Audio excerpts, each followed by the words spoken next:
கைதி பத்தில் வர கன்று ஏங்கிட்டியா? நானா பண்ணேன், எங்கள் வீட்டு மொட்டை மாடல சும்மா நின்றுந்தேங்க. என் தம்பி நான் பண்ணால் ஒடியாந்து ஏதோ குத்தான். என்னடான்னு வாங்கி பார்த்தா பபுள்ஸ் விட்ற கன்று.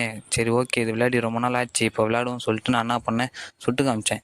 சரி இல்லைனா ஒரு வேட்டையில் லிக்விட் கொடுத்தாங்க, அது என்ன பண்ணோம், அந்த சின்ன பவுலும் கொடுத்தாங்க கூட, அதில் ஊற்றுனாங்க. இப்போ தொட்டு ஊதி பார்க்கலாம் சொல்லிட்டு நான் என்ன பண்ணேன், தொட்டங்க.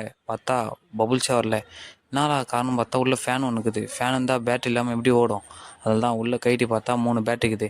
நான் என்ன பண்ணேன், தம்பிகிட்ட போய் பேட்டரி எடுத்துனடா சொன்னோடனே அவன் என்ன பண்ணான், துரா போகிறான்னு சொல்லிட்டு போயிட்டான். ஒரேடியாக பார்த்தீங்கன்னா டக்குன்னே எடுத்துன்னு வந்துட்டான். இப்போனா பேட்டரி எடுத்து சொருகிற வேலை தான். சரி ஓகே, 3 பேட்டரி நான் என்ன பண்ணேன், சொருவி ஒரேடியாக டைட்டாக மூட்டேன். அதுக்கப்புறம் என்னது, ஒர்க் அவுட் பண்ணி பார்க்கறது தான். ஓகே, இப்போ சுற்றி பார்த்தா செம்ம வேகமாகுதுங்க ஃபேனு. சரி ஓகே, அதெல்லாம் சரியான வேகம். இப்போ நான் என்ன பண்ணேன், அந்த மேல்முடி எடுத்து போட்டு நெக்ஸ்ட்டு என்ன லிக்விடில் நல்லா தொட்டு இருந்தாங்க, பயங்கரமாகிடுச்சு.